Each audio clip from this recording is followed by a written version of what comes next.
Lorsque votre cerveau fonctionne, parce que sinon vous êtes cérébralement mort, il traite une multitude d'informations et il travaille différemment lorsque vous dormez. Dormir est un besoin vital. Je vous invite d'ailleurs à regarder la vidéo traitant du sujet. Lorsque nous dormons, nous déclenchons l'entretien vital de nos cellules cérébrales. Mais les cycles de sommeil permettent également d'autres fonctions, dont celle de rêver. Il n'existe néanmoins aucune explication scientifique sur les rêves, seulement des théories. L'une d'elles nous explique que c'est notre siège de la logique qui se met en veille durant le sommeil. Ainsi, notre imagination ne connaît plus aucune limite. Et qu'une fois cette barrière ouverte, nous pourrions exprimer nos moindres désirs.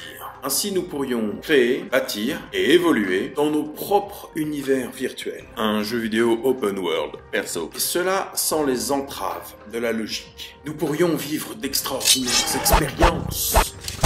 Les mouvements oculaires rapides lorsque nous dormons accompagnent notre imagerie nocturne. Durant cette phase, le cerveau est alimenté par un flux sanguin doublé. En principe, notre cerveau paralyse temporairement nos membres grâce à des signaux envoyés à la moelle épinière. Cela nous évite de vivre physiquement nos rêves, ce qui peut être très gênant selon le rêve que vous faites. En gros, si vous rêvez que vous étranglez votre belle-mère, vous risquez de tuer la personne qui est à côté de vous. Je suis sûr de ne pas être le seul à avoir ce genre de rêve.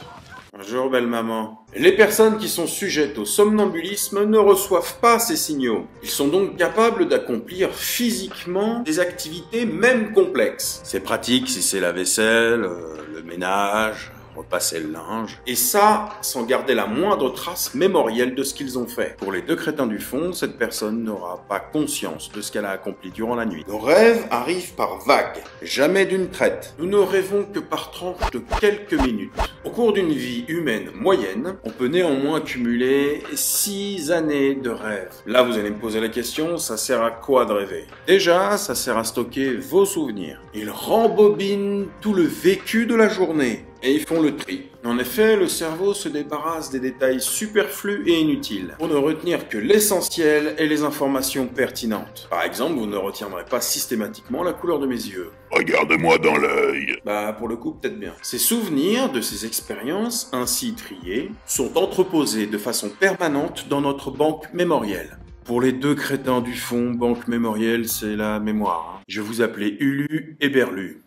Mais cette sauvegarde est le théâtre de conflits, d'affrontements d'idées. Elle se mélange, s'entrechoque, se percute, se crêpe le chignon. En gros, il y a un clash entre nos souvenirs et nos idées, pour faire simple. Et ce conflit est une bataille de créativité. Einstein avait rêvé d'un traîneau qui allait à la vitesse de la lumière, qui influença sa théorie de la relativité. Et sans cette théorie, le monde serait différent. Moralité, les rêves, ça change le monde. Nos rêves sont donc une source d'idées nouvelles. Mais pouvons-nous exploiter cette formidable faculté? Pouvons-nous la provoquer? Pouvons-nous utiliser ce super pouvoir qui est en chacun de nous? Oui, alors remonte ton froc, je t'explique. C'est possible. C'est ce qu'on appelle le rêve lucide. Il se déclenche lorsque vous prenez conscience que vous rêvez, mais sans vous réveiller. Vous avez peut-être vécu cette expérience. Avec de l'entraînement, du matériel adapté, Stephen Laberge a créé un masque de nuit. Le Nova Dreamer. Nova Dreamer, quoi, en fait.